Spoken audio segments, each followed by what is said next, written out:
Welcome back to this Afterthe6 podcast. My name is Satch Young, aka Young Satch. My brother across the street is Tyrone, aka Ty Green. And today is going to be a hell of a day. Another great show. Another great everything. To be honest, today's show is kind of an interesting one. I would consider this show similar to last episode where we kind of freestyled it. Something we kind of call detention, but nonetheless, it's going to be a great show. Tyrone, what's good with you, man? Man, life as usual, you know what I mean? Get a little money, lose a little sleep. You know how that go. Yes, sir. Yes, sir. Niggas can't sleep for shit in this life. I swear to God. Nah. Once you Click start the working, alarm. You get ready to wake up. Literally, last 3 days, I've been trying to get to work at a certain time. For what? Last 3 days, I've been unsuccessful. For what? What you wasting your time for, my nigga?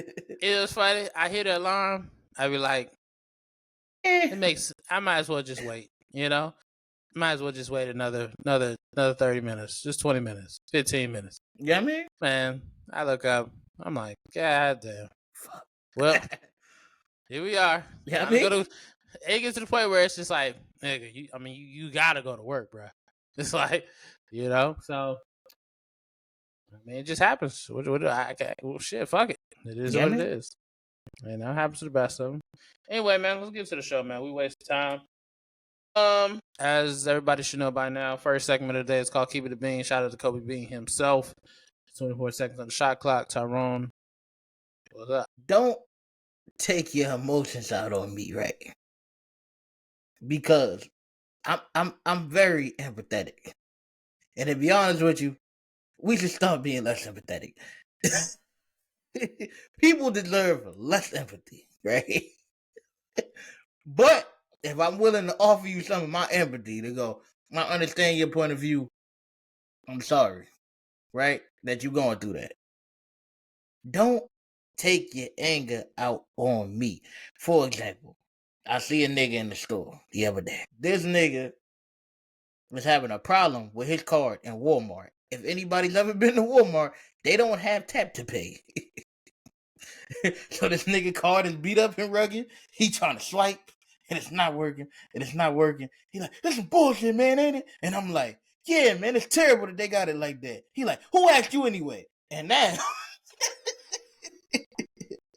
me and this brother's about to be in a full-blown confrontation. In that moment, I had to think to myself, any nigga who card got to the point where he can't swipe it no more is probably a loser at life anyway. Don't throw your life away. But at the same time, though, it ain't my fault Walmart ain't got tap to pay, my nigga. I'm just trying to be on, one accord with you, brother. I'm with you. I want the tap too. But at the same time, though, don't get tapped in your jaw. Yeah, for real. Thinking that it's a game out here, brother. Real shit. Everybody, don't take your problems out on others. I'm talking particularly to the women, but I had to use a male example because Bill Gluckman is down. Hey, I like how you transition. You know, right? You was in the phase where you was a Sex Pistol. Pew. Yeah. Now you Bill Gluckman for the bitches. I'm everybody.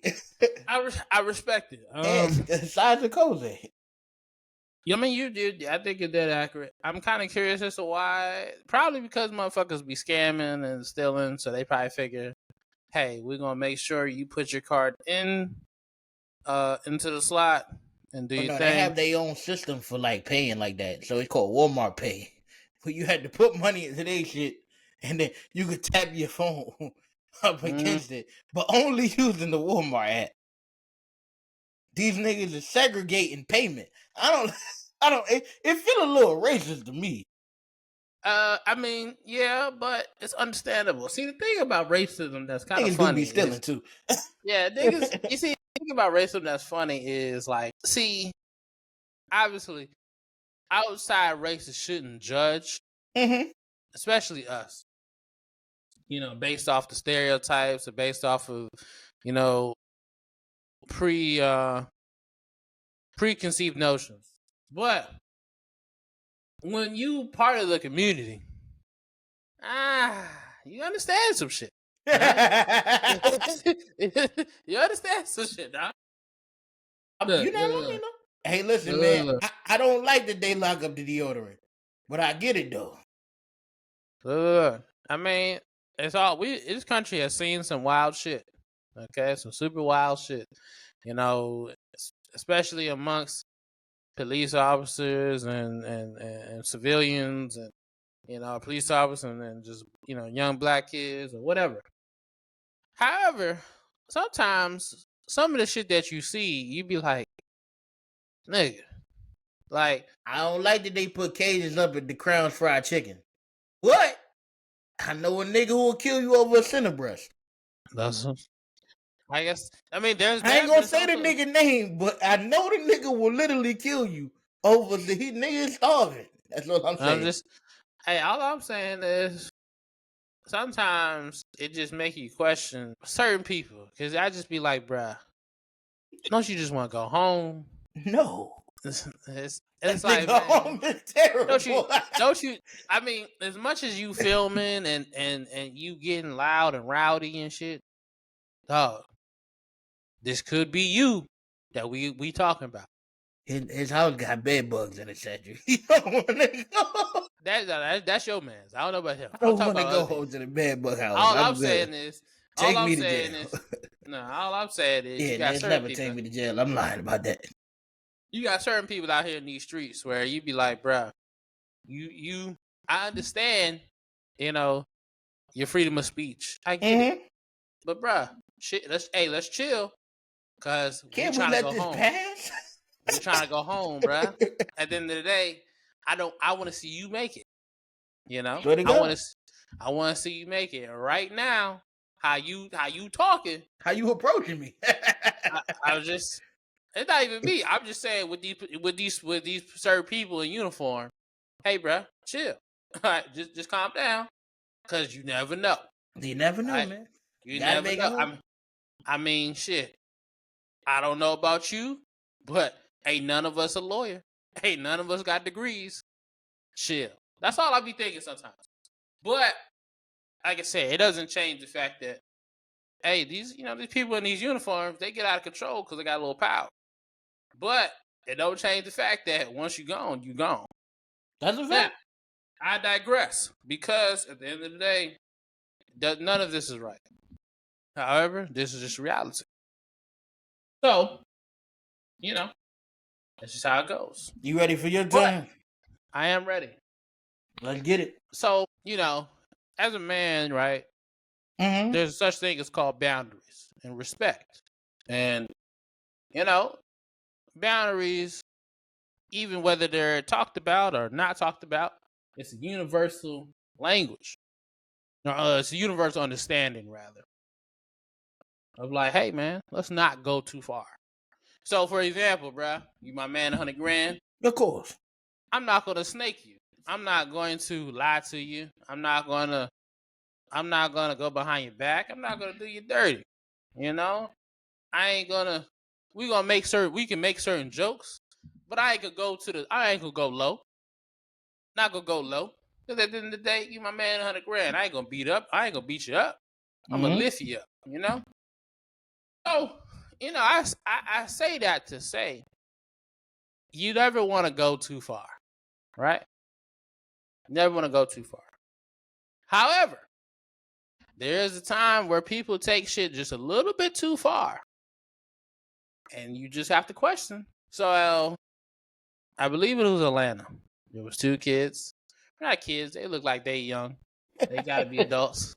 They made a decision that they wanted to reenact. Maybe, and when they weren't even acting, because this was real. The way they was posing, it was like they was comfortable. But they decided to bring the Boondocks episode to life. Riley was with Thugnificent. No, not Thugnificent. Gangstalicious. And his merch was a crop top and a skirt. I'm just saying, I've never seen a man wear a skirt and compressions tights together and try to do the jail pose, like what's good on the squat. I'm sorry, I've never seen it before. Yeah, this one didn't land the way they thought it was. I mean, I just keep it in 1,000. There's nothing tough about a skirt. It's just, especially a mini skirt. I mean, it just nothing. It wasn't even like no kilt or nothing. Where it's like maybe you could a Viking or some shit. Nah. This your sister's skirt, dog. And then they skinny niggas, so they could. It wasn't like it was too small. It wasn't their size. It was their size and shit. But it's like, my nigga, you still got a skirt on. I don't know, bruh. Just wasn't. And then the church was tight too, so I'm like, yeah, bruh. That one didn't land as way way you thought it was. And this is what it goes to the point why a lot of women, they coming out and saying, it's a lot of people, it's a lot of niggas on the other side of the tracks. And it's like, whoa. But when you see this shit, hey, what am I supposed to do? I can't defend us no more. I mean, this is type of shit going on. What am I supposed to do? My hands are tied, bro. So, like I said, sometimes shit can go a little too far. Sometimes shit go too far. That was one of them. Yeah. That was one of them. But you know what? Salute to them, because they look. Nah. Express it. Hey, live your life. I don't want to say nothing. You got it. Yeah. Hey, yeah. This is not a home run.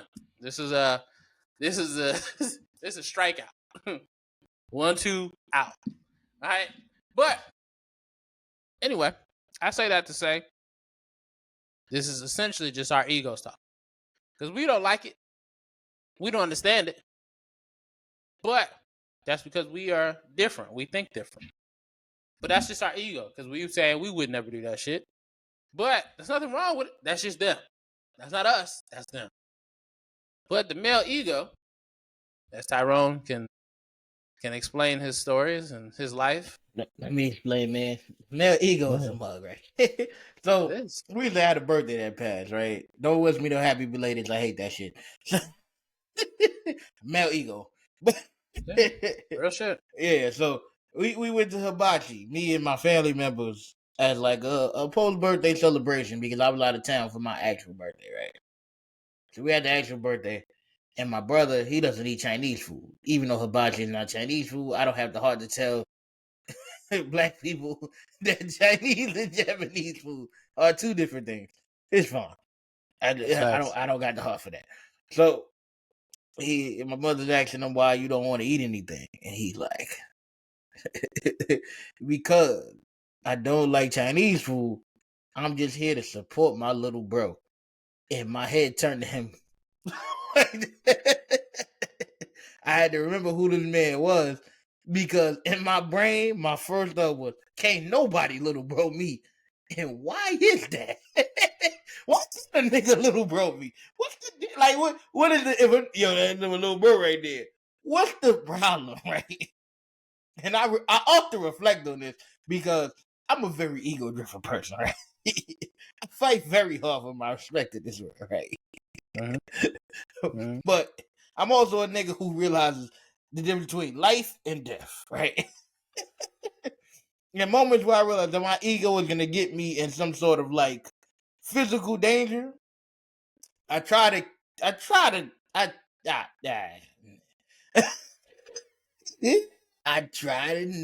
play into it, right? You try. Right. Copy. All right. Now, hey, speak your truth, bro. I give it a real effort to not play into my ego. Because I even really give it a real effort? Because when the ball rolling down that hill, nigga, I definitely said, nigga. Yeah, that's why I said try. That's why I said try. I give it my best attempt, though. Whoa. I give it a attempt. Oh, okay. All right. For humility. You understand? But even in that moment, I'm like, why am I so offended at my own brother calling me little bro. And that's because that male ego, man, it's a motherfucker, man. For like at my job, it's a dude there, he asked the question, hey, if a gay dude come and holler at you, would you be offended? And all the people with regular egos such as myself, we said, nah, you hear me? How is he supposed to know if we're interested or not if he don't holler? It's cool. Which happened to me in real time before. I'll tell that story too later. But you feel me? You go, no, thank you, my dude. I appreciate you, blah, blah. There's one dude in there. No, that's not her. He must think I'm gay. Why would he holler at me? And Sadly, why is that, bro? Why you think that is? Where these people carry themselves with this machismo. You think it's the TV, the movies, the songs? Nah, I think what it is just some people feel more obligated to protect something that they might not want people to see. Like you. Like Mister, I want to pass my wallet to the shooters. All right, well, here we go. Look at your wallet. All right, let's break that down. Since you want to go there. You the toughest thing in the world, bro. For what? Get your wallet up, Statue. I want you to live, brother. No, this wasn't about being tough. This is just about being practical. Practical? Yeah. The practical option. I mean, it wasn't the most logical, but it was the most the most practical for me. It's very ego driven. This is how I feel. Okay. This is how I feel personally. Break it down. Understand the YN mentality. Okay? You come in on a mission. That nigga said YN like a TV network, nigga. I was just like saying. that shit like the CW, nigga. I was just saying. Okay. The YN mentality. Right. But now here's my point though. I understand your objective. You have a mission that you're trying to complete, whatever the fuck it is. Mm-hmm. And your objective is to get in, get out. Mm-hmm. Get what you want, and get up out of there. Of course. You know? So when I look at it, and I know I don't have what you want, hey, bro, what we wasting time for? That reminded me of homeboy we were talking about, right? And we didn't know been at this point. You go to see a girl. She live in the apartment building. It's some niggas outside of the apartment building. Might even be a house. The house is low-key scarier than the apartment building. Because the apartment building have alternate exits. A home? Them niggas is on all sides. I'd rather deal with the house. That's really? Why would you rather deal with the house? Because the apartment, usually, from my experience, usually the apartment niggas just be hanging everywhere. Stairwell. It's non-stop niggas. Niggas stairwell. Niggas they be at the bus stop. They be across the gas station. They be, sometimes they in the hallway. Sometimes you niggas cover ground. Yeah, it's a lot of space. A house, niggas ain't gonna just be on somebody else's property. They might be in the neighborhood, but to be on somebody's property, crazy. So they might be in the neighborhood. We walk down to the bus stop or something. Okay, you might pass a couple. Mm-hmm. You might whatever. You might hear them. You may not see them. Yep. See the apartments. Okay, the apartments. It's gonna be a problem because every time. Because what's gonna happen is you're gonna leave the crib. How first off, it's always a fucking maze to get up out this joint. It's never a straight shot. You don't know how to get out the building. Yeah, you like, and she don't walk you out. It's no type of nah. That's a mystery. It's a hey, look, how and the thing about it is you try to go back to the steps that you remember coming in, but it never works. You went the wrong way somewhere. Always. And it just happened the wrong way. Who be there? Straight into danger. So it be one of those things where it's like, bruh, you take the steps. You're like, all right, well, look, the steps, usually see that's another thing. A little side note. We have to determine what the fuck is the lobby floor. Is it 1? Is it L? Is it 2? Which one the fuck is it? Why are there so many L's? Exactly. I'm nothing but losses. That's how you know you should have been anywhere with this many L's. You gonna lose. Hey, all I'm saying is make it make sense, bruh. it's confusing because it's like I said, if I'm not on the elevator, I don't know for sure which one I'm going to. Where you going? But I digress because, like I said, when you go to the wrong place, guess who be there? The niggas. So when you decide to take them steps and you like, God damn, because you know why? Because you don't. Because like I said, I can hear them before I see them. Yeah. So it's you going down the steps, and the shit that's most uncomfortable is, oh my bad, bro. Excuse me. Let me And the slide. bad joint always live on the 10th floor. Always. God damn. Hey, always. Live on the 10th floor. Oh. Hey, yo. Always on the highest. He never on the 3rd floor, nigga. I couldn't just get in and get out. Nah, I swear to God, I think Shawty used to live on 8th at least, at the minimum. It was like it's between 10 and 14. Hey, I swear to God, bro. I remember, I just all I remember. Yep. The lowest bad joint I ever visited, 7th floor. That was a blessing right there, because I had time to run. Nah. Shirt steps. It's one of those. Hey, bro. Like in rush hour when they was running them steps. It's just like, and they hear you running faster, they get faster. Like, hey, bro. But like I said, you come out the jump and you like, God, man, here these niggas. Here we go. Because you get, like I said, now you gotta do the awkward. Hey, I get past you, bro. Excuse me, bro. Let me get by you. Yeah, you got this the nicest niggas ever will be. You know. Yeah, please, sir. Can I ask you a question? What's up? You ever been able to recognize the nigga that she messed with in that building? Let me think. I can tell because the nigga making direct eye contact. He know who I came to see because somebody he knows seen me go in her apartment. See, this is what this is the type of shit I've dealt with. I've dealt with situations where, like this is what I've dealt with. I've dealt with situations where niggas might have knew who I was and I didn't know who they were. So it was a situation where it was like they might not have been messing with. She might not have messed with them, but he wanted to. That's the type of shit I've dealt with. Mm-hmm. He wanted to mess with Shawty. Oh, yo, that nigga worse than the nigga who actually dealing with it because he don't get nothing. He just a herb. So he was just like kind of salty that it was that she kind of curved him type shit. Like I dealt with that. I ain't dealt with the dude that might have cracked or whatever, and then I come no. But I've been on opposite side of that. Oh, you been hating? Nah, I never been hate. I'm not a hater. Not in that regard. I don't know you to hate for the women front. You right about that. No. I never know you to hate when it comes to a nigga and girl. I knew some haters too. I'm gonna got a fight with that nigga Jaden about that. Maybe he was trying to impress old girl. He was just looking for a fight with anybody. This nigga bumped into me one day at the class. He's talking about me bought his other at the school. I said, little nigga. Laughed at that nigga's face. You might scare that nigga was 4'9". Yeah. You talking about Jordan? Yeah. That nigga had a stutter problem. He was bored in fucking 6th grade. Yeah. Yeah. What he kill or something now? You got real quiet. No.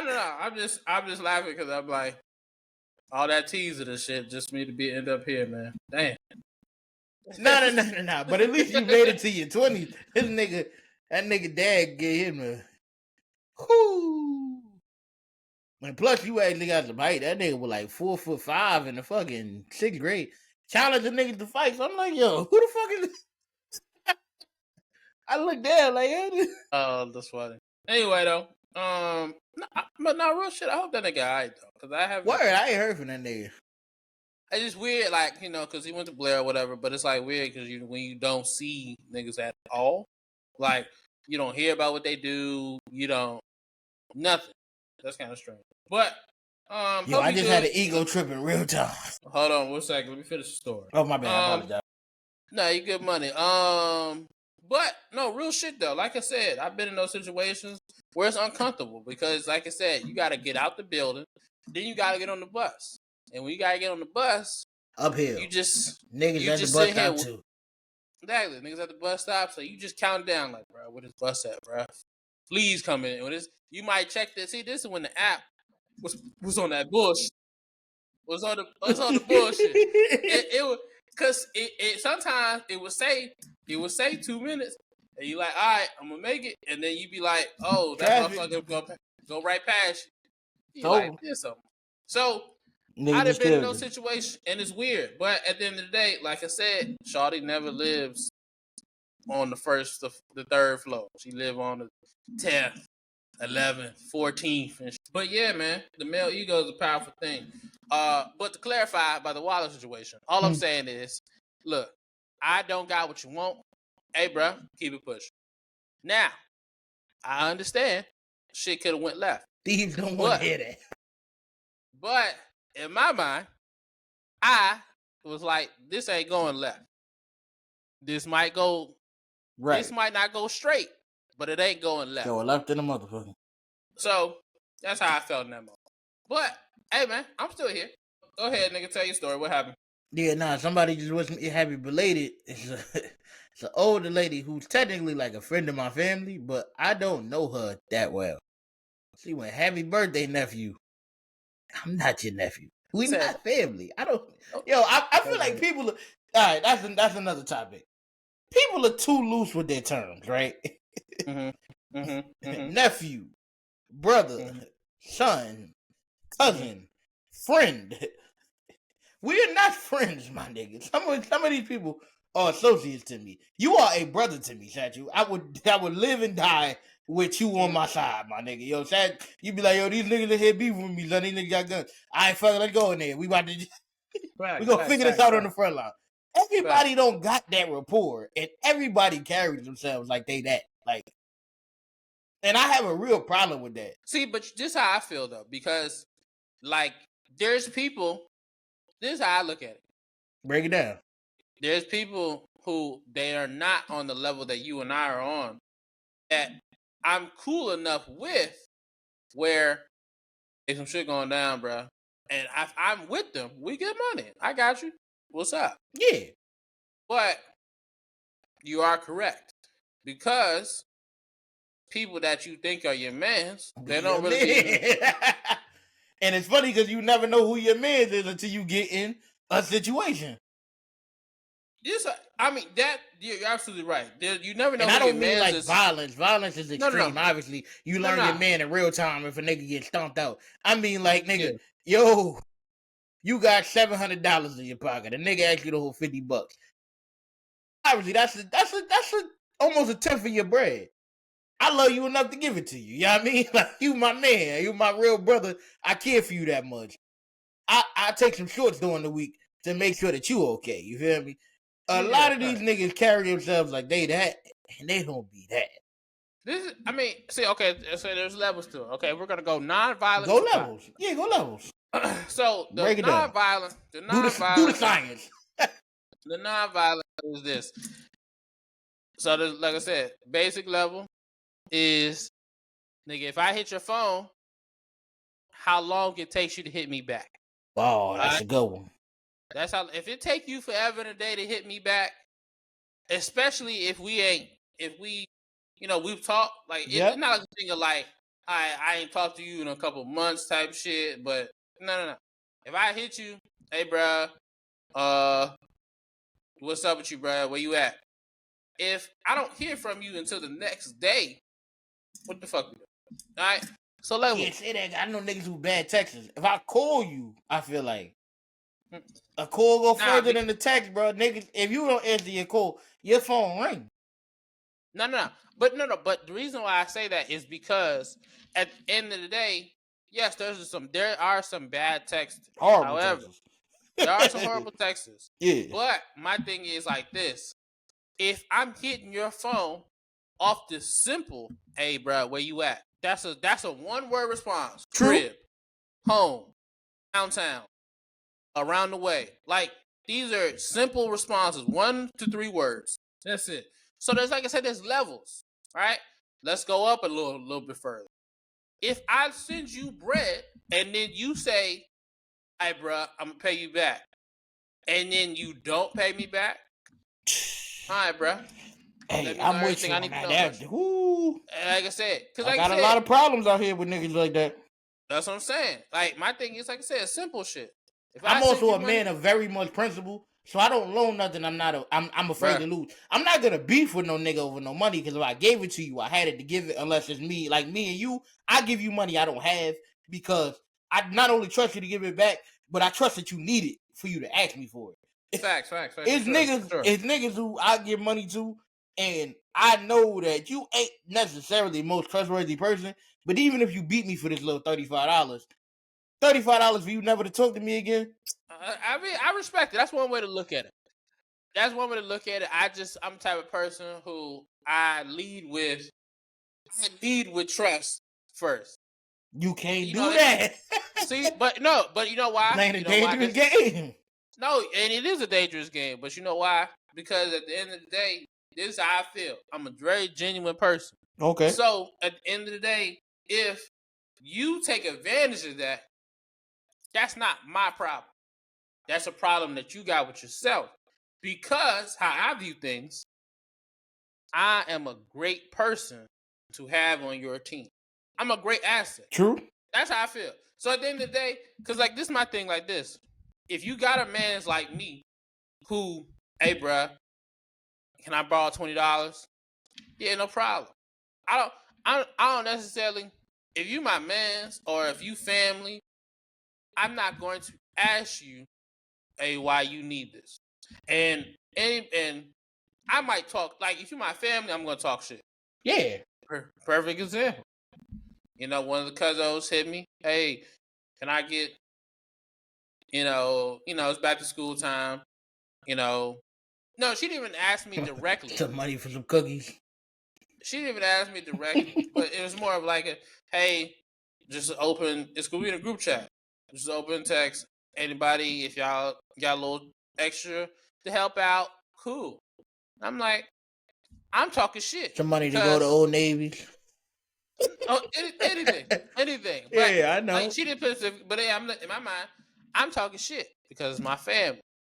Hold up, was you on vacation?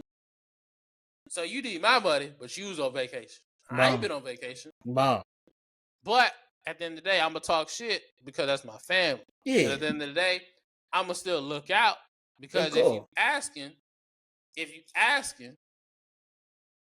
I'm not even gonna say you need it. But in my mind, it's for the kids. And that's the funnier part about interpretation too, because even with that, right? The joke is a joke because obviously, how you going on vacation and you got money for your kids' clothes? But it ain't even that. It's like, yo, bro, just because I got kids don't mean I shouldn't be allowed to have fun. You feel me?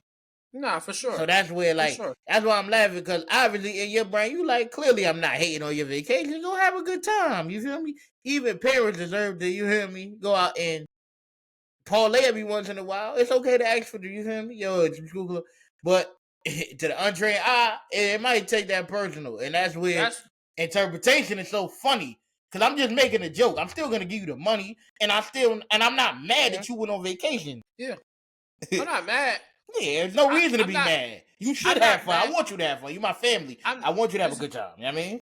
I'm not. See, this is me. I'm not the type of person I'll be mad. I just look at it like, hey, bro. Yeah. Hey, you might want to think everything through. That's all I'm saying. It takes a village, brother. It do take a village, and I'm not hating on the village because I pay for the vacation, the village pay for school clothes. Let's get it. Like, come on, man. What we talking about? See, but the thing. Hold on. We gotta prioritize. I got it. See, I can't be the best parent I can be if I don't go to Tahiti, my nigga. See, it's one thing if we all go. Okay. I ain't seen no vacation. You saying the village didn't make it to the vacation? No, sir. Right. I ain't make it to no vacation. I ain't. But shit. You got the first day of school pictures though. Nah, I didn't. Didn't even send a fresh ass. No, I lied. You ain't that nigga. She sent the pictures. You got to see they pretty smiling faces. And you feel me? That's something. That's a W right there. Uncle Sacks, man. Come on, fuck out of here, nigga. I mean, you're right. You're not right. I just said, look, man. At the end of the day, it is what it is. You know, you're a good person, man. You gonna make it to heaven. I'm trying to. Yeah, they go. You feel me? We gonna laugh at some people from inside the gates.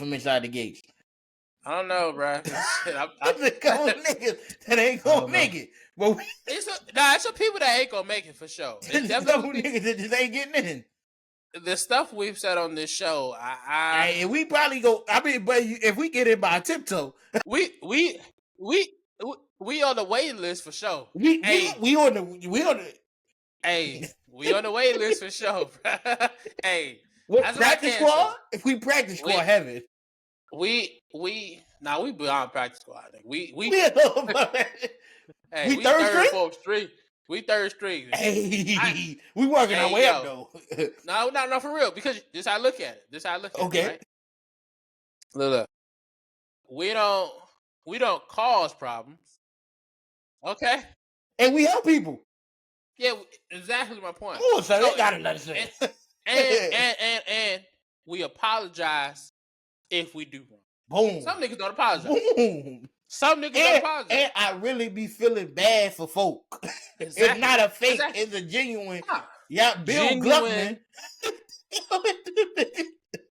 I'm just saying. That's my campaign to heaven right there. That's what I'm saying. It's a genuine care and concern. Nah, this nigga is killing. I swear to God, we at least third. We on the way though. We got a lot of life. We got a lot of life. We got time. Look, and you know what? We should endorse Sanders because really we should be second string, but there's a couple of loose ends. But yeah, there's a couple things we ain't get squared away. My father. Whoa.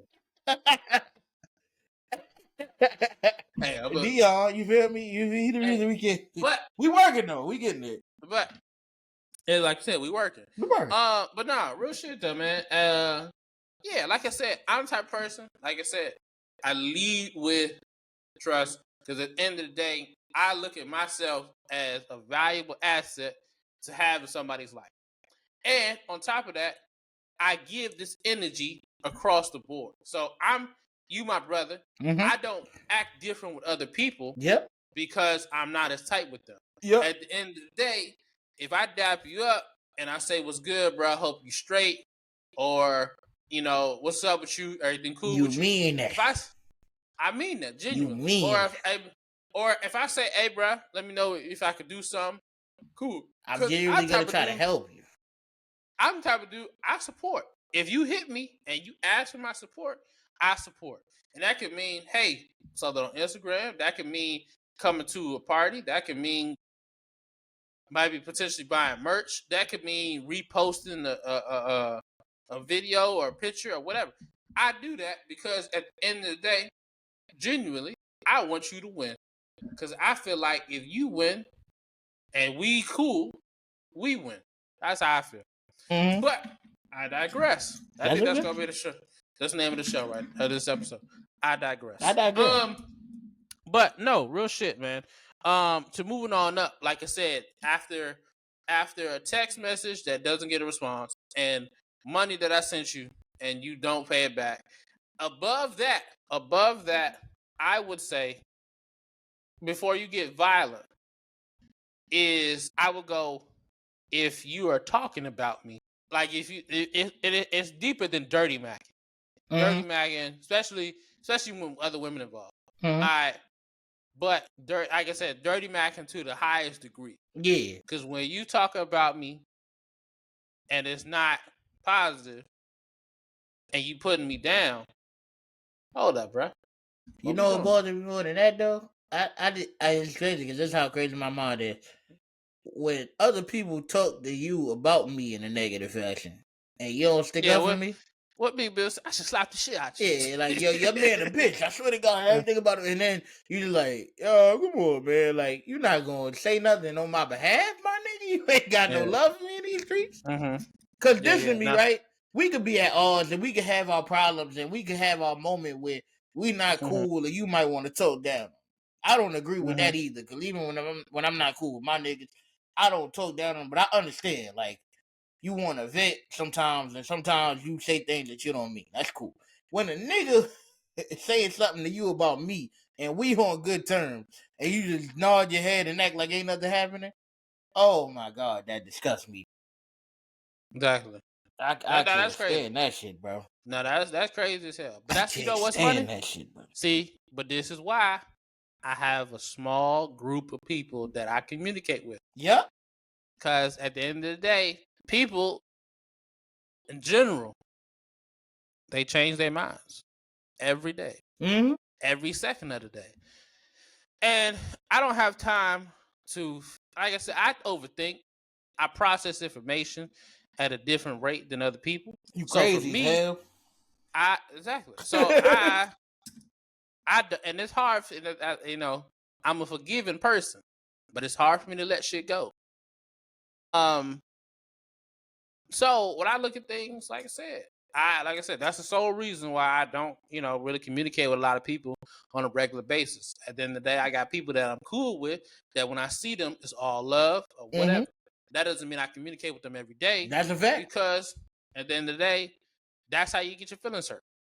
You know, because you think you cool, you think you cooler, or rather, you think you tighter with them than what you really are. Cause then you be like, damn, Slim, you ain't gonna wish me happy birthday. Damn, Slim, you ain't gonna, you know, you know, you ain't gonna support my video. Like, you know, you should become personal. So I try to eliminate all that, and I just, at the end of the day, if you see it, I appreciate it. If you mention it to me when you see me, I appreciate it. But at the end of the day, I lower the expectations for my sanity. Because at the end of the day, if I put these expectations on you and you fail, I'm looking at you crazy. That's what I was telling my lady the other day. I said, yo, bro, I ain't gonna lie to you. Niggas ain't perfect, and obviously you gotta have some trusted people. I could only give you so much of my expectations, because if not, when you fuck up, which inevitably you are as a person, I'm gonna take it ultra personal. Especially if you're somebody that I love, you feel me? So I try to have lower expectations for the most part, unless you're a super consistent and dependable person in my life. Like, I let your actions set my expectations. If you ain't never really been on time, intact person, why would I give you that expectation? Just because I love you? That's stupid. That's gonna make me hate you. You hear me? No, for sure. I take everybody at face value. What you give me is what I give you back. If not literally, because I pour more into people than people pour into me sometimes. But I'm saying, like, if you show me I'm a nigga late to every event, I'm gonna tell you the event is earlier than what it is, so your dumb ass make it on time. Cause I know what you is. Why would I set you up? Yo, it's 5 p.m. You gonna show up at 6 o'clock if you were late, nigga.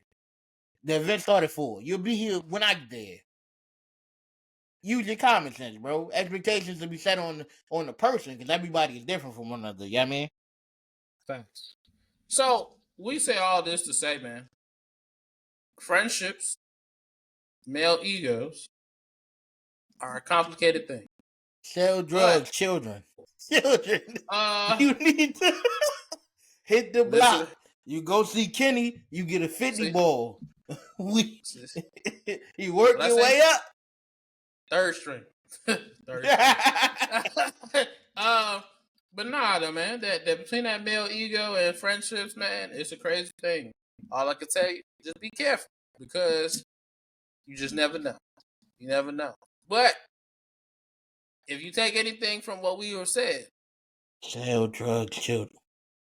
Don't do that. Keep the circle too small. Alive.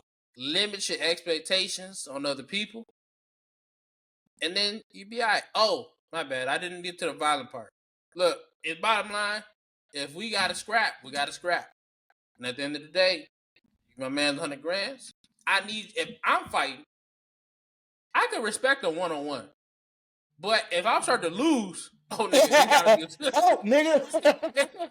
it gotta be it gotta be a 2-on-1 in this situation. If I start to lose. But yeah, your man cannot lose with children, because you kids don't know how fighting works. 18 to earlier, 10 to 18-year-olds. If your man is losing, help your man, bro. This is common sense. Bro. I feel like it should be. Help your man, bro. I feel like a lot of y'all niggas watch on the wing and let your man get duffed out. Nah, help your man's out, bro. Do not let your man get duffed out. Make sure he get home. If he can't get home safe, you don't go home safe, man. Exactly. What are we talking about here?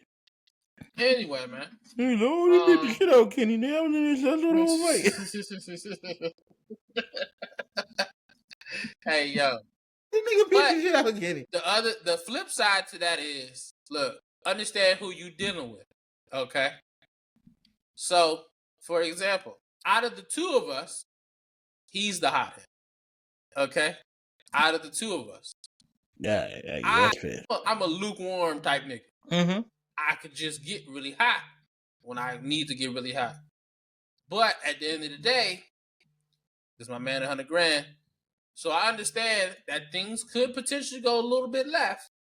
But I'm being lukewarm. I'm going to try to deactivate him getting super hot as quickly as possible. Because that's my man $100,000. So I understand how he is. That's very important too. Ping off each other, man. We got to get home safe. Exactly. Whether it mean you de-escalating or me escalating. Exactly. It has to be the perfect balance. Because at the end of the day, we can't let a nigga violate. Yeah, we can't let a nigga cross the line, but sometimes a nigga didn't really cross the line. Male ego. Exactly. Hey, it's a circle of life, baby. You feel me? And he understood me and I understand him. And that's why we alive to this day. Exactly. 100%. 100% though. But yeah, man. That was a quick little class. Session is over. Let's get to sports, man. Let's get into sports. Where do you want to start? Pass the rock to you, man. Obviously, I think we got to start with the violence. We were just hey, yo. Now look. Let me clarify something. Preface. I love when you preface. Go ahead, preface. Look. Rampage is a great fighter. He had a great career. You know, he's a legend in the streets. He's a legend even on the internet. Yeah, he's a freak of the sheets, apparently. The way definitely a freakazoid. The way he be talking on Twitch, he gotta stop that shit he doing. Whatever he be doing on the internet, he gotta stop that shit. Guy. But he's entertaining like a motherfucker. Mad entertaining. Now, crazy entertaining. I preface this also by saying Rampage couldn't have been a better fit for his name. Yeah, right? That's all I'm saying. Yeah. Now, as we have seen, that Rampage is hereditary because Raja. Woo! Hey, look, boy. Go ahead. Rampage Jackson said in an interview once. He said that he put up college tuition for his Asian children and bail money for his black children. That's funny. Accurate. And I think words have a lot of power, right? Because obviously, his black child did commit an actual felony on camera, right? Yeah, felony. A felony on camera. But you don't think that his child heard these things and he probably treated his children. The fact that your mind state is that, meaning you're treating your children different, in my opinion. Mm-hmm. You're gonna view your Asian children as the smarter ones. You're gonna view your black children as the niggles. You raise them with this sense of fight first. You feel me? Engage with action, and then we get to a moment like this. Backstory: Raja Jackson. Well, I had to tell the whole thing. He sparring about 3 days ago. Caught a kick to the head from an overzealous sparring partner. Concussed. Right? Totally fine. Niggas get concussions in fighting sports. It happens all the time. He gets no excuse for that. Just have to tell that part of the story for the people who believe something else. He goes out. He did his wrestling show for no reason. There's another part about Rampage. Why are you not nursing your children back to health? You're a professional fighter. You know better than anybody the concussion protocol, how it goes with concussions. Is sometimes it's easy to recover, sometimes it's hard. Why is he not under your wing? Not to cut you off, but that goes back to the male ego. Yeah. You're probably looking at him like, he was grown. It's part of the game. You feel everybody get a concussion. Yeah. And I saw it because he was ready. He said that like he did say like, man, you know, that's not, you know, the spinning kick. Yep. it shouldn't have been done. It's supposed to be done by Because professionals. I'm not giving this kid no pass by no means or no standards, but I will say that in the NFL, I done seen niggas miss 2-3 weeks with a concussion. Yeah, nah, for sure. A concussion For don't sure. just heal like niggas For think. sure. It's not a day or two, but that's no pass sure. to him because, for one, like I said, your father should be with you. For two, if you were feeling this way, why you going to events? I'm not giving him. That is true. That is. I didn't even think about it like that, but you're absolutely right. I'm not trying to bail him out. I'm just saying why he may have reacted so. This was excessively violent. Like, you know what? Now that I think about it, that's a great point to mention because I didn't even put all that together into one thing until just now. Because he probably, and the reason he probably reacted like that is because nigga was just concussed, and he did get. I guess part of the act was, dude, he got hit upside. He got hit in the head to start this whole thing. Yeah, but they saying it was a gimmick can, so it exploded before it hit you. But even with that, I have no room for nothing so because I have a concussion. But I'm not giving him no passes because, like I said, your father, who is a professional athlete, should have your best interest at heart. He's out hanging out with streamers, and my concussed son is at a wrestling show. Not good. And they don't make no sense. Not to blame Rampage either, because I think this is just a total just series of unfortunate events, bro. Like everything, it had to snowball to become this. But okay, concussion, head kick. It goes out 3 days later to a wrestling event. Wrestler asks him, "Are you okay with me gimmick hitting you with this can?" It was like pretend. You feel me? You're gonna sell it. That's what they call it. When you hit a nigga, they go, "Oh, that's selling in wrestling." See, but I don't. Are you sure they had that conversation? Yeah, there's on camera. He asked him, "Are you gonna sell it?" That was the words he said to him. Now the thing about it is, what wrestling niggas don't realize is regular people don't use wrestling terms. So when you go, "Are you gonna sell it?" This nigga might not even know what you talking about. I didn't see that part. Yeah, I didn't know that. His whole thing is on kick. It's all kicked. They got the can hit, and they got the moment before that. He says before he hit, "Are you gonna sell it?" And the nigga says, "Yes." Hits him in the head with the can. He probably hit him too Raja hard. stands up real strong looking. And I guess he reads the body language and goes, "Oh, this is bad. This nigga is not taking well to this." So he walks up to him after it and goes, "I apologize." He apologized 3 times. Raja says, "It's all good," and shakes the man's hand. This is why I said I can't give him no grace. You shook that man's hand. You could have been like, "Bitch," and took off on him right there, and I'd have been like, concussion activated. The concussion didn't activate right there when you face to face with this nigga and nobody to hold y'all back. Yeah, see, I didn't know. I just seen the video of. I heard like, okay, he got hit in the head with the can or whatever, but it was supposed to be a gimmick. And then I gotta break the whole thing down. The dude, they have this also on screen. The dude apologizes 3 times to him, and they shake hands as men. Let me tell you what turned them up. They have footage that Rampage dropped this footage afterward. The promoter is telling him you get to get your receipt on him. And wrestling receipt means you get your hit back. Yes. Oh. So the promoter tells him to get your hit back. In his mind, he's thinking he's gonna throw 1 punch or maybe slam him, and then we even now. What he doesn't know is this is a UFC or a mixed martial artist. So in his brain, if I get to get even, I'm gonna get hard. Like, this is a fight now. I can't hit you once. If I hit you once, you hit me back, and then we collide. I'm going for the kill. It literally. Like, so Raja runs in the ring, picks his man up, slams him hard as hell to the mat, to where he's unconscious of the slam. He could have just left the ring off that. And then he throws 22 uncontested punches at the man. Was it literally 22? 22 was the count. They said he hit him 22 times. Bleeding out the ears. Because most of the punches were side of the head, which is brain damage. You feel me? And then he left the building, and his manager called him and said, "Oh boy, flatlined in the ring." And he said, "Oh, my bad." And that's what I say the concussion might have played a little part. Because "oh, my bad" is not an appropriate response to killing a nigga. But he might just be a sociopath. I think This is a complex situation. Very. And even very in, complex. and even in the complexity of it, he's totally wrong. Like I don't want nobody to misconstrue what I'm saying. This is a really tough situation because, like I said, it is a very complex situation.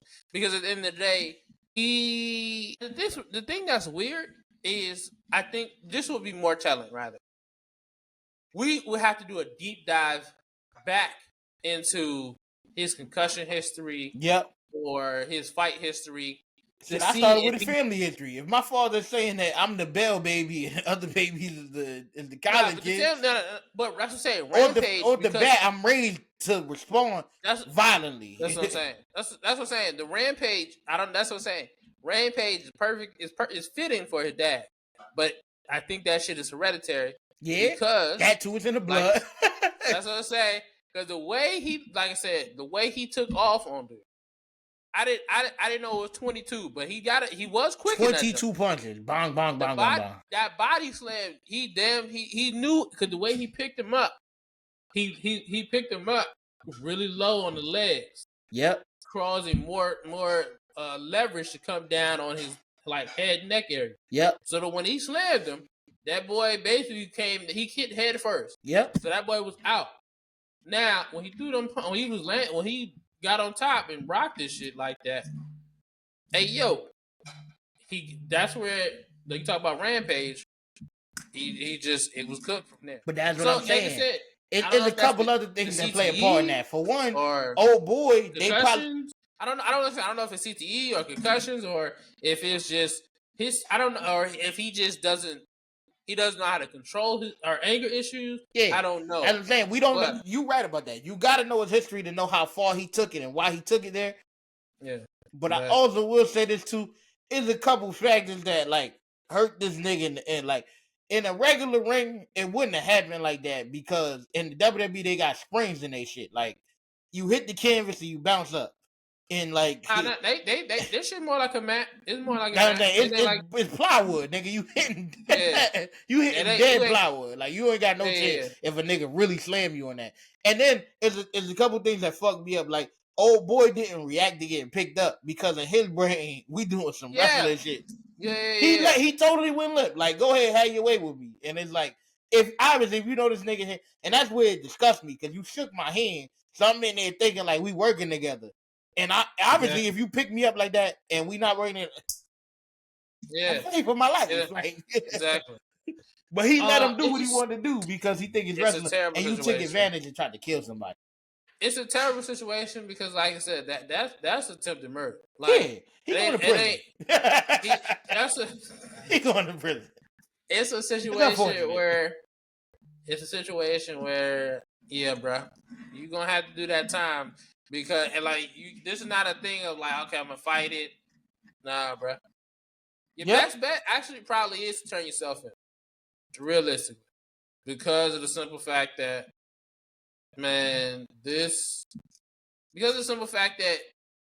you don't want to make it worse, and you don't want to make it seem like you are not accountable for the situation. But. Oh yeah, just a rumor I'm hearing. By the way, this is Rakishi's lead that this happened at. That's not a rumor. That's a fact. They said that they telling everybody not to tell the police nothing. So that might work in his favor. That they got a no snitch policy over there. Well, no, that might work in his favor. But the thing about it is, he's still going down. They got enough video footage to get him anyway. But because it takes it down from you feel me? Because the thing about the shit is not necessarily guilty, innocent is the charges. That's what I'm saying. Without testimony, it's gonna be hard to get the attempt murder. Because you hear me, all they gonna do have to try to come forward with the charges. He probably get fined. He might even do some community service. Yeah, they might get that down to aggravated assault, and that'd be a year or two. I'm sure he'll do that shit down. But that's what I'm saying. If niggas are not gonna testify, it's gonna be hard to. You know what I mean? Because you need the nigga. Yo, I tried to pull him up the first time, and everything. You hear me? Everybody else could just be like, it was just wrestling. We was working, and we didn't know he was serious. And then it'd be like, oh, it was an accident. Blah, blah, blah. And I don't know how they're going to explain it, but Rikishi telling them niggas not to tell. I feel it. But it's also bro, you also be held liable for some shit. Like that, though, man. He almost killed somebody. Your kid let this nigga just, I don't know. It's complicated, but Rikishi, bro, you better be careful because he don't. I think that's what it is. He don't want the lawsuit. But it depends how he carry it out. It could be a lawsuit just off of the fact that he telling people not to tell. It's his league, number one. No, that should happen anyway. but I'm saying it's his league, and then the shit happened. Then how he's moving about it could make things worse. But that's what I'm saying. So we don't know how far these niggas went. We only got the video. We only got the video footage of the promoter telling him, "Get your receipt back." That nigga might have told this nigga to, "Yo, fuck that nigga up. I hate that guy." You feel me? For you know. Exactly. And if nobody tell, we will never know that. So I think Rikishi is not. I don't want to keep saying that because this is like allegedly. Allegedly, I think Rikishi is more responsible than niggas letting know. Because why would you say not to tell? You not just that gangster. You ain't no gangster, nigga. You. I think. Or this is what I'm assuming. I'm assuming Rampage paid that bag, huh? Stupid. Rampage paid that bag, didn't he?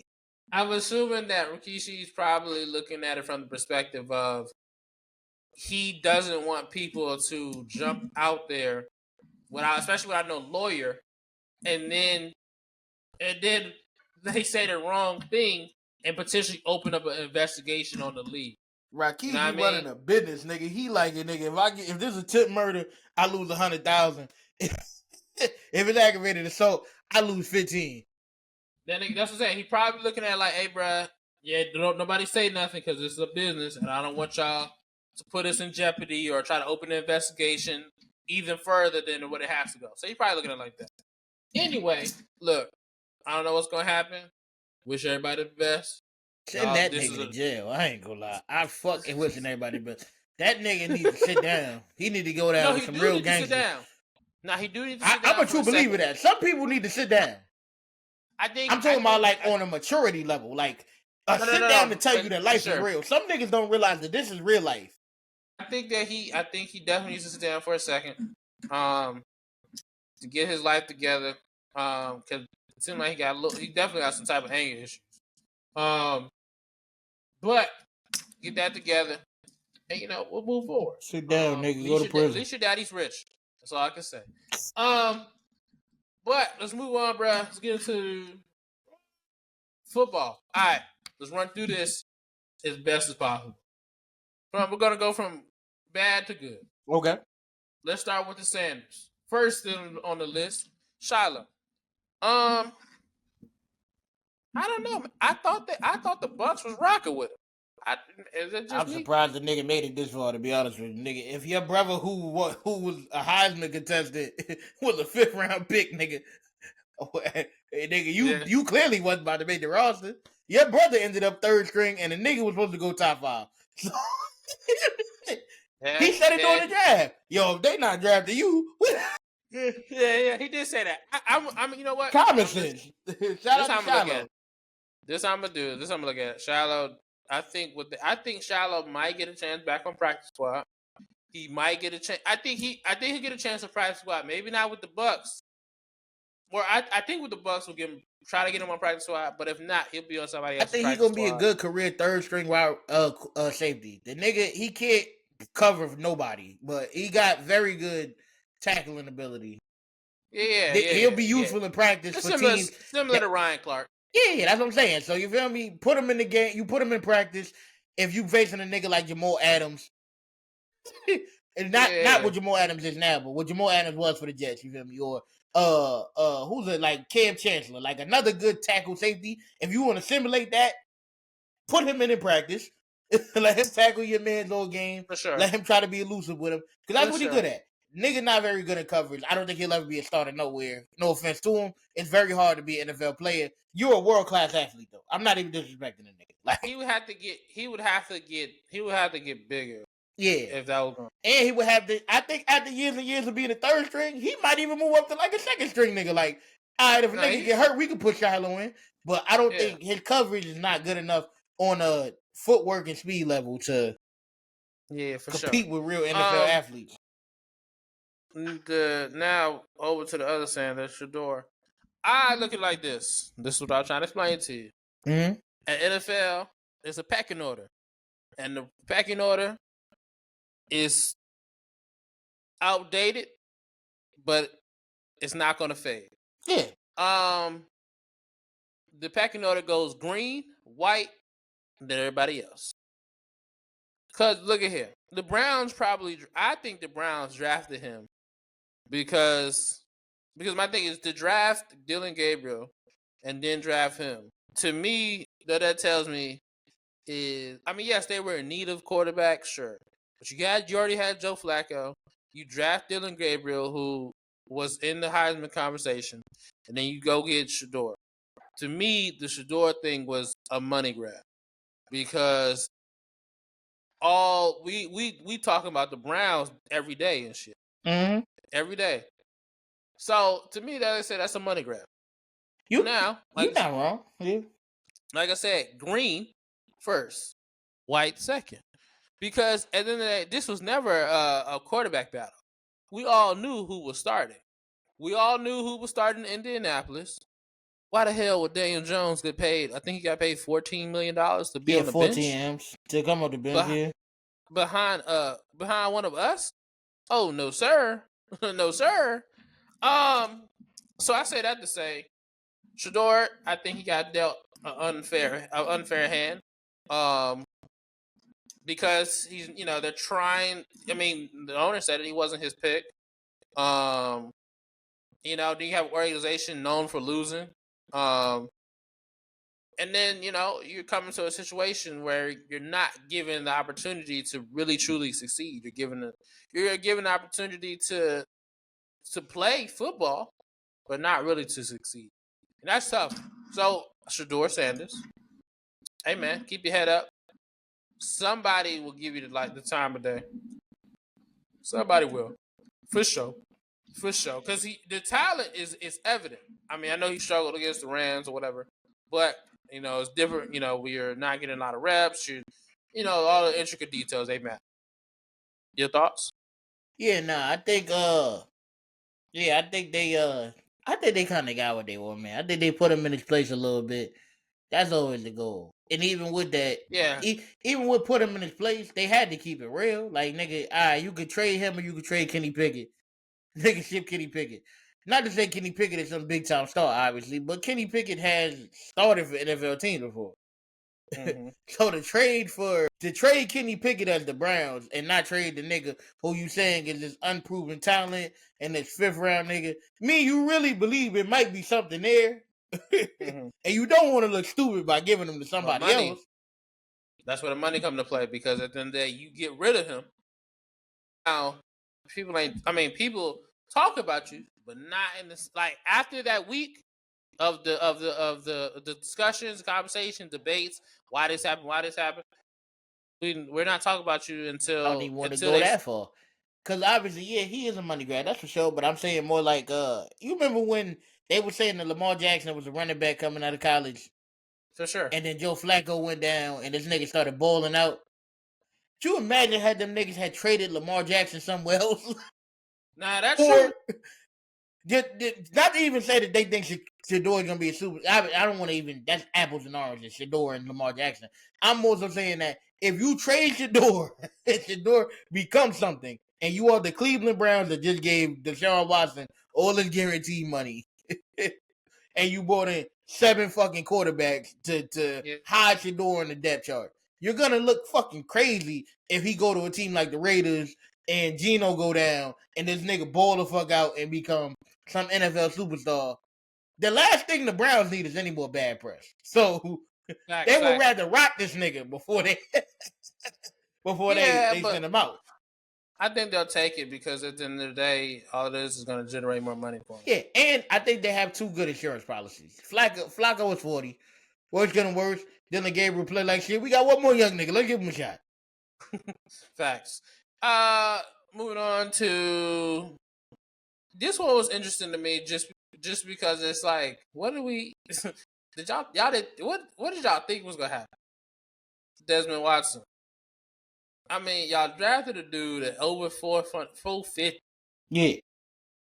And then you expect him to lose all this weight in such a short amount of time. and then you not giving him the chance to practice because you're like, hey, look, bruh, it's hot as... But he played in Florida. So it's like... That shit's so frustrating to me, because not even say you got to play this nigga big time. Get a nigga a shot, bro. Niggas don't even allow for an anomaly. Like, it's sports. You feel me? It's so many niggas who shouldn't be on the field at their size, height, weight, blah, blah. And you put them in and they break your ass. Devontae Smith is the exact opposite of this nigga. He a $150. Facts. He should have no place in the NFL. One of the most clutch wide receivers in the league. Never sells you short. Believe in talent. Don't go just based on. But I get it though, because everybody is so. Nah, it's a rally mentality. You got to look like this to play professional ball. Not even that. They just look at it like, bruh, we can't. I mean, DeMar Hamlin. Oof.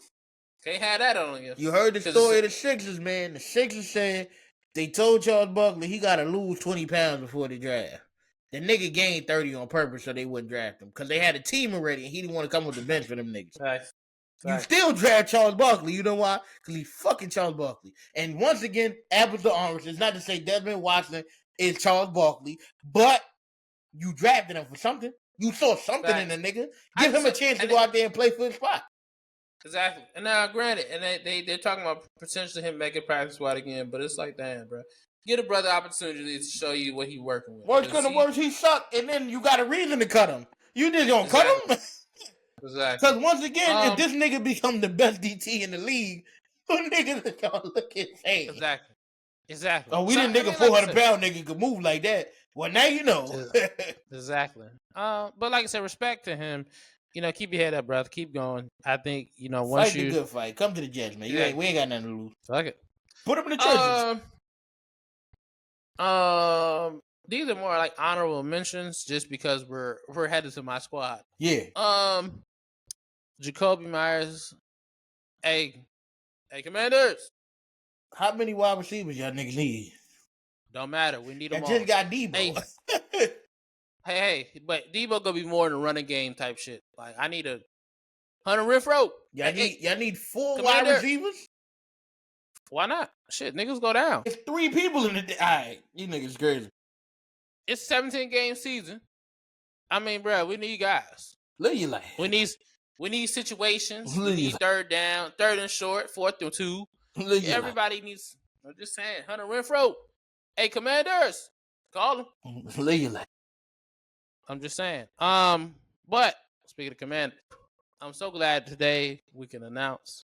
Well, not even announce, but we can embrace, be overjoyed, be ecstatic, be excited, be grateful. Adam Peters finally got it done.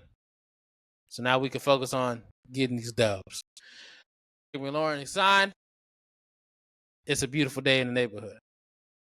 Eric McLaurin is signed. He got $32 million. Respect to him. I think he deserved it because of what he did for the city when we weren't on and pop. But now he is, and now it's time to show out. Only thing I don't like is he's been out all camp. You know, I think his injury actually was a little bit real. So, or had some truth to it, some validity to it. So I think that's going to be a little bit difficult to navigate. Hopefully, you know, he has enough. I mean, I know he's been in the league a minute. Hopefully he knows how to manage his body really well, so he's not potentially hurting himself early on, because that would suck as well. Y'all ain't got no respect, nigga. Why you say that? How y'all don't get that man $100 million? What you mean? That'll be put. You be pushing it to like 34. What, a 4-year deal is the same amount of bread? It's $122 million. We gave him a 3-year deal. Why? I mean, because he's already 30. What that mean? 33 over 34 is no fucking difference. Give him $100 million. We also gotta pay Jaden. Yeah, I know what y'all gave. You know what we gave Gary Wilson? $30 million. He's also young as shit, but we have to pay. Oh my God, pay that man, man. He was there for y'all when nobody else was there. That niggas ain't got no loyalty, man. Barely.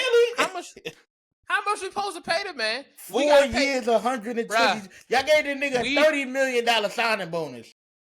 Look, we are about to pay We are $56 about to million pay. in contract money. Come on, son. We are about to pay Jaden Daniels in 3 years. That nigga get paid here. So that's when the contract is lined up in 3 years. So we can Who pay. else y'all paying on the team? Y'all just be paying We them are two about, niggas. nigga. We are about to pay Jaden Daniels $500 million. Who else is gonna get paid though? Jaden Daniels is about to get He's not gonna eat the whole contract. Come on, man. He's not gonna eat the whole cap. He about to get $500 million. He's not gonna get the whole cap, bro. Jaden Daniels is about to get. You could afford one more year of Scary Terry at $30 million. Look, he's about to get $500 million. So y'all niggas ain't got no loyalty, man. Have to make sure that is nothing in the way of doing that because he's ultimately going to break the record. Nigga, y'all gave the nigga $30 million signing bonus. Ain't nothing you could cut that nigga and it'll be okay. Look. Y'all gave him $10 for his signing bonus. Y'all niggas ain't got no love for that man for real. I don't know how he signed with y'all. I'd have left him. That's because you're a Jets fan. So at the end of the day, you used to the bullshit. Bro. Over here, we make good decisions. Bro, that nigga gave y'all the best years of his life, bro. And was the only good nigga on the team for hella long. And y'all niggas saying we got 3 years, $96 million for you. Look, take that up with Daniel Snyder. At the end of the day, Adam Peters is running the show. Get that nigga $100 million, man. We in a good position. All right, that's all I'm saying. Now, like I said, we got the dub. Jaden Daniels is about to get paid in 3 years. He's about to get $500 million. Everything's gonna be great. Disgusting. I'm gonna be happy. Disgusting. We have a window. Make a Super Bowl run. All I'm saying is, if we do make this Super Bowl run, I'm getting tatted. Thank you very much. I approve this message. Got it. Now, that's that. Do you have anything else you want to say for sports? Nah, I'm cool on sports.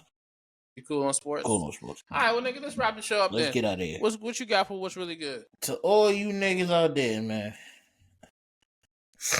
who keep spamming me with messages, bro. I don't got no problems in the DMV. I don't got no packages left over for FedEx, right? I don't have no business ideas I'm invested in. I'm not trying to sign to Atlantic Records. I'm tired of you. I almost said the race of niggas that I think doing it. But I'm tired of you people sending me these spam messages, bro. I'm really just trying to live my life normal and be a productive human being.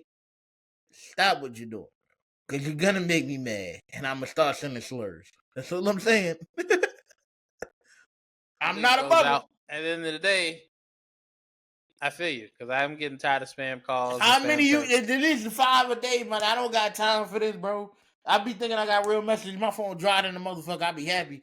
If nobody hitting me, but I can't say the race of people. But you know who doing it. I feel you. I don't want to see it. I'm gonna go ahead and pivot over. Pivot. You know what's crazy? I took the liberty to run back, rewatch Crawford versus Spence, and what I came out of that thinking was a couple things.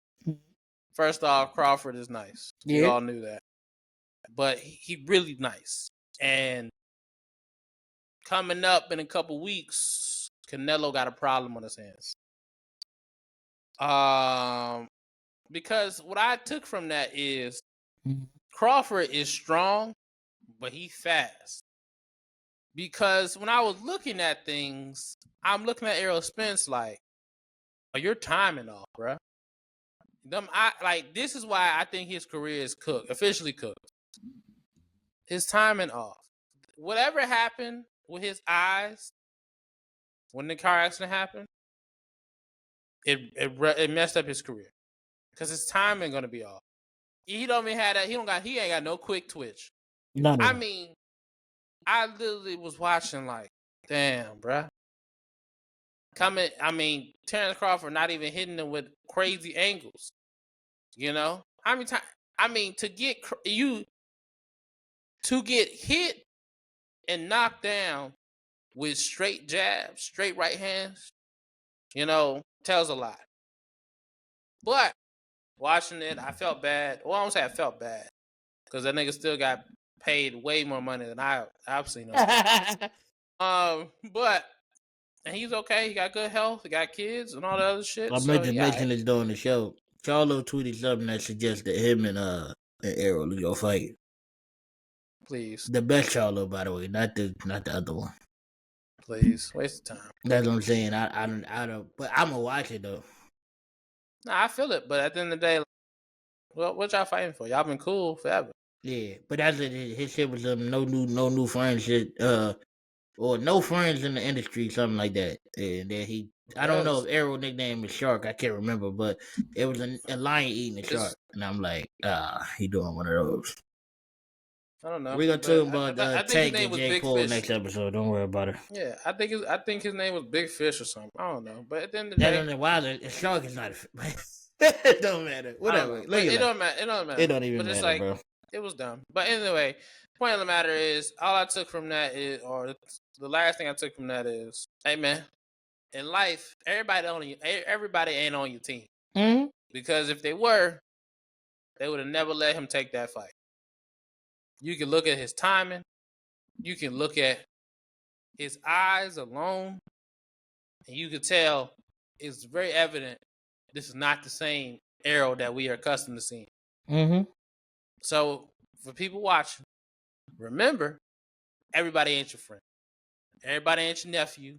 Everybody ain't your cousin. Niggas spitting. Everybody ain't your peoples. Niggas don't love you.